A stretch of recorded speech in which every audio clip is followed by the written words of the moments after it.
When the opportunity came along to review Space Crew on the PS4, I had no idea what I was getting into. And even more surprising, I had no idea that I was going to fall in love with this game. Hello everybody, I'm Roy McCoy and welcome to my latest 5-step review. And this time, we're looking at the excellent and surprisingly brilliant Space Crew. And I just want to say a big thank you to the developer for providing me with a review copy so that I could make this video. If you haven't checked out one of my 5-step reviews before, this is how they go. Step 1, we look at the game in a nutshell. We talk about what it is and basically summarize the experience very simply.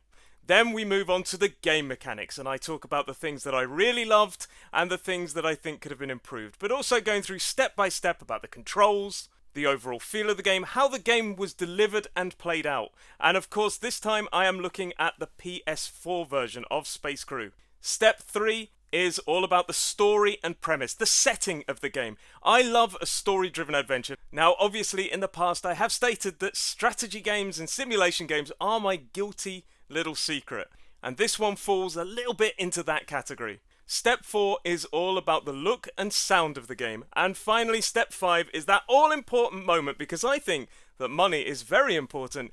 Should you buy this game? Is this game a decent investment of your time and money? And also, summing it up with that wonderful little conclusion. So, without any further ado, let's move on to step 1.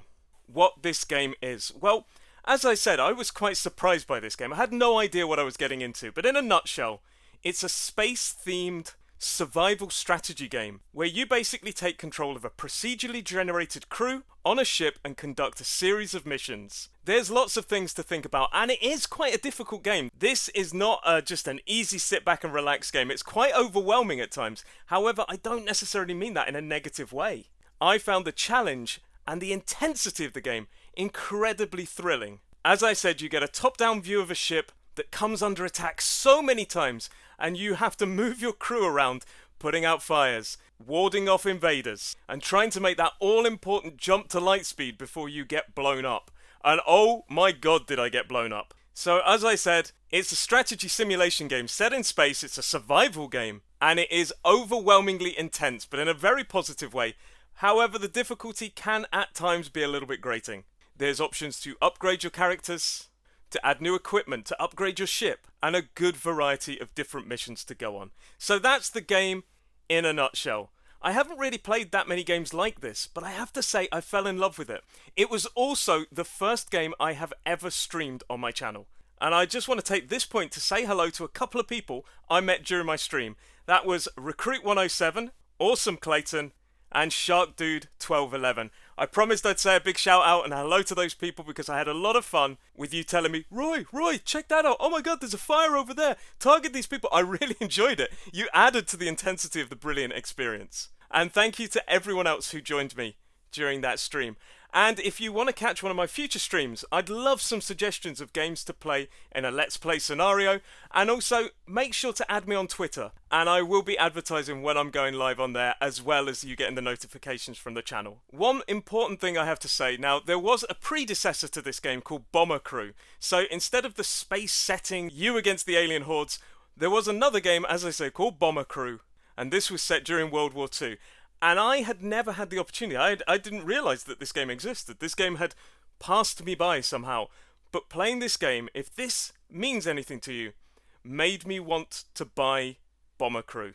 So that should give you an early idea of where this review is going and how much I genuinely enjoyed this experience. Okay, let's talk about the mechanics. So the first few minutes of the game will guide you through in a kind of very easy tutorial. It teaches you all the basics. It basically tells you there's different types of crew with different specialities. So you've got a captain, you've got a navigator, you've got a comms specialist, you've got weapons specialists, and you've got engineers. And it also tells you that different people specialise in different jobs. For example, my engineer was called Wingrove, and I loved this little guy. I became really attached to him. I know he was procedurally generated, but to be honest, when my ship went down, he was the one I saved. I let the rest of them die, but this guy, he came back for ship number 2. He was the one that I always saved. He was the lucky one. But this guy, he would go and he'd put out fires with extinguishers. He would fight alien hordes off with blasters when they invaded my ship. And he would also mend the reactor. There was a number of times as well when he donned a spacesuit, went outside into the cold darkness of space, and healed a radiation-leaking engine. There's a kind of resource management element to this game, and that comes in the form of power. So you can distribute power between things like shields, engines, gravity, and weapons, and you can use your engineer to distribute that power how you wish. So for example, during an attack or a space battle, you may want to reduce the gravity and put that into shields. It's a little bit like Star Trek, and that was the kind of feeling I got for this game. It's heavily inspired by Star Trek. Some of the uniforms and the settings. There was one point, and it even says engage, and I could just imagine Jean-Luc Picard saying, like, make it so, or engage, Mr. LaForge. I got really excited. That was a terrible impression, but that's how excited I got. So I enjoyed this kind of resource management, moving it around, deciding what was important at what time, boosting your shields, boosting your weapons. At the same time, you can move your individual characters around the ship. So you have a number of spaces, like 4 weapons turrets on your ship, a captain's chair, a comm chair, an engineering chair, and a navigator's seat. But obviously I had a limited number of people, so I had to decide where they sat. So maybe I moved my captain to the forward guns, I moved Wingrove to the side guns to destroy the alien fleets. But then, if I didn't have a captain in the seat, the ship was effectively rudderless. So it really is a balancing act, deciding where your power's going, where your crew members are going, and then of course, when you do start to take damage, things go badly wrong very quickly. Crew members start to die. You have to send one, maybe from a gun turret, to grab a medkit, to save that injured crewman's life. Or maybe you have to get a fire extinguisher, put out a fire. But is it more important than killing that enemy who is already killing you? Now this game is intense. I found myself getting a little bit frazzled at times, but I don't mean that necessarily in a negative way. And I think, actually, to be honest, the overwhelming nature of the game, the intensity, is both one of its strongest points, and in another way, it's kind of the thing that maybe make people get a little bit too frustrated. So it could also be seen as a bit of a negative. Because sometimes there just feels like there's nothing you can do to save the situation. However, when you are on the brink of death, and somehow somebody like Wingrove, God, I love that guy, somebody like Wingrove manages to pull it out the bag, put out the fire, save the reactor, and pilot the ship back to base just before everything goes to hell, and you manage to save yourself, the feeling of satisfaction, I haven't felt that satisfied from a game for a very long time. So that's basically what you're doing in your ship, and you can see from the gameplay footage that it is quite an intense experience. Now, moving on, there is a mission structure. You get easy missions, you get difficult missions, very hard missions, so you have to choose at the start the risk-reward. Now, I have to say, the hard missions were pretty brutal, and if you did lose your ship, quite often you found yourself just starting from scratch completely, and then you'd have to grind out some of those easy missions yet again to build your ship back up to form. And as I say, that intensity, that overwhelming nature, and when it does go wrong, this was possibly the biggest negative I have.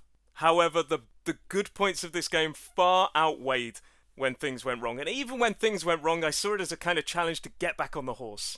Another thing that I enjoyed is that a lot of your crew members have skills. For example, they can bring in fighter support, or they can replenish the shields with a simple click of the button. There's so many options here. You can also use an engineer, for example, to flood a compartment with the vacuum of space, instantly putting out the fires. So there is so much going on, there's so much to think about, and I think the game is all the better for the chaotic nature of it. Back at the base, you can also upgrade your characters with new skills when they reach a certain level. You can also add equipment from the money that you earn during your missions, and as I said before, you can upgrade your ship with new weapons, new shields, new plating, and there's a delightful little addition that you can decorate your ship in any way you want. Well, not any way you want. It's not like an unlimited thing. Think Need for Speed with those kind of decorations on the side and changing the colours. It's not unlimited customization, but it is nice to have that element in there. It does make you feel like you can personalise your experience a little bit more. I also love that your randomly procedurally generated characters all had different information about them. Like, for example, it could be where they're born, it could be their favourite food, or it could be their favourite colour. For example, Wingrove, my best friend, his favourite colour was turquoise, which is clearly everybody's favourite colour, right? Because three crew members in total all had the favourite colour of turquoise. Clearly there was a rush on something with turquoise. And while I found that quite amusing, and I probably should have been like, oh, that's a bit rubbish that it got like that, I just found it really interesting and really entertaining. I actually enjoyed that experience. The only things that I didn't really enjoy about this game were the controls. I found the controls on the console a little bit grating at times. For example, you have to hold one of the triggers and then move and then press X when you want the player to move. Or when you wanted to cycle through, you had to hold a button while you cycled through and then move across with the D-pad. And I just found the controls a little bit clunky, especially with the overwhelming nature. When everything was going to hell, I kind of longed for a keyboard and a mouse. I felt that this game obviously would have been a lot easier to control on a keyboard and mouse, and I felt that it suffered a little bit with the controls. It's not bad, it doesn't make it a bad experience, but I did feel a little bit clunky. I felt the controls were a little bit clunky for me. Going back to the missions, I would say some of the missions did become a little bit repetitive at times. However, the risk reward, it kept me coming back because I kept wanting to upgrade my ship and go for difficult and more intense missions as time went on. The other thing that was a little bit annoying is that you couldn't select which starship you wanted to fire at. The only way you could do that was by only targeting one starship. And what I mean by that, when you've got a swarm of about 6 different starships coming at you, you move your target over a ship and then your gunners automatically fire at that ship. And if you highlight all 6, they will fire sporadically at 6 when they come into their target. But all in all, this was a very, very satisfying experience. The game mechanics, it worked well, it felt good, it was entertaining, and it was a lot of fun. It was a surprising amount of fun, and it was great fun to stream. I felt all the better for having people telling me what to do, like, oh, Roy, look at that, and I was like, oh my god, I didn't notice that my ship was on fire while I'm being boarded by aliens. I really, really thoroughly enjoyed this game. Okay, let's now move on to step 3, which is the story and premise of the game. So, there isn't much in the way of story. This is one of these kind of like stories that's there and it's a bit of a background story, but I think it worked in this case. So basically, you take part in some kind of interplanetary war, and the future, the survival of Earth and of the human race is at stake, of being wiped out by these kind of alien creatures called phasmids. And your space crew is part of the United Defense Force. So it's that kind of Starfleet, Star Trek thing, the war, the big war, the alien invaders coming to Earth, threatening your survival. And I just found that story, it wasn't overly engaging in the sense that, like, I'm not going to write a book about it. But the simplistic nature of the story entertained me and kept me gripped. That and the fact that you occasionally meet some characters like scientists on outposts, and it all adds to the world building. So, overall, there's not a huge amount of story to talk about. This is going to be a very short section, again, like the previous video of Port Royale 4. But this story, it worked. So that's all I've got to say really about that. Now, let's move on to another amazing point about this game, and that's the graphics and audio. Where to start? I love the look of this game. It looks a little bit cartoony, and it has that kind of beautiful, kind of vibrant colour and look of the game. And although it looks a bit cartoony, this game is a really serious experience. However, I think the graphics were just absolutely stunning to look at. That combined with the lighting of the weapons and the suns and the planets that you could see, I just found it like just really a joy to look at. I also found the animations of the characters really, really engaging as well. So overall, I think the graphics and the look of the game was an absolute winner. However, I need to say that the star of the show for me in this section was the music, the dramatic, epic music, the sound effects of the blasters. I loved, but the music was just so epic. It was like a rock space opera. It was like they went, what should we make this music? Let's get the dramatic elements of Star Trek and Star Wars and put them into our own blend. And I thoroughly, thoroughly appreciated the work on the music. I think when a game gets the music right, the rest of the experience benefits so much from it. For me, it's one of the key areas. It's like sound and audio quality when you're making a video like this. It needs to be there. And the music was just perfect for this experience. So all in all, this part was a huge winner. Now, let's move on to the final part, the most important part, because money's really important, right? And we need to know where to put our money. So I'm going to say right now, if you're looking for a survival space simulation game, something with absolute intensity, then this is definitely something you should look at. Not only that, not only did I feel that this was worth a buy for me, I'm actually going to buy Bomber Crew. I'm definitely putting this on my Christmas wish list to buy myself, because that's how cool I am. I buy my own Christmas presents. So yes, so why do I think this game is so good, and what score is it going to get? Well, Negative points were those controllers. I think those controllers could have been worked on. And if you have got an option of a PC, I'd go for the PC element. I really would, because I think this game benefits a huge amount from keyboard and mouse. Not that it doesn't work on the console, it's just a little bit clunky. Other negatives aside, of which there weren't that many. I was nitpicking, to be honest, when I mentioned the repetitive nature of some of the missions and the brutality, the brutal nature of the game, that you can't lower that difficulty level. However, I also enjoyed that, so it's a bit of a bittersweet moment for me. The beautiful difficulty of this game was both crushing and amazing. However, the beauty of this game, the look, the audio, that sound effect, made this game so complete for me. And that combined with the dramatic and overwhelming nature that was actually quite pleasing, the procedurally generated nature of it, the mission structures, the overall plot narrative, yeah, okay, it wasn't overly deep, but it worked. And for me, this game is a good experience. This is something that I will play. And hell, look, I even played it as my first ever live stream. So I took a risk on this. I had no idea what I was getting into, and I was so surprised. I love the fact there were so many different abilities and skills in there, like that calling in of a fighter squadron.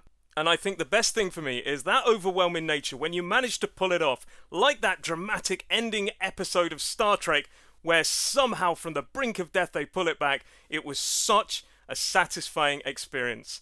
So, what score am I going to give it out of 10? This game is a solid 8 out of 10. It's definitely worth a look at.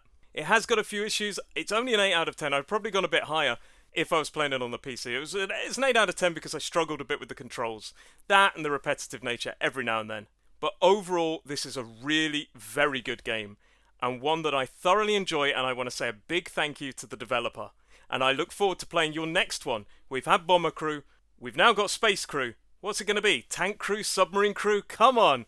Ruin the surprise. Tell me what it's going to be. Why not predict it down in the comments below? Tell me which kind of crew game you'd like to see. But on that note, thank you very much for joining us. This is Roy McCoy, out.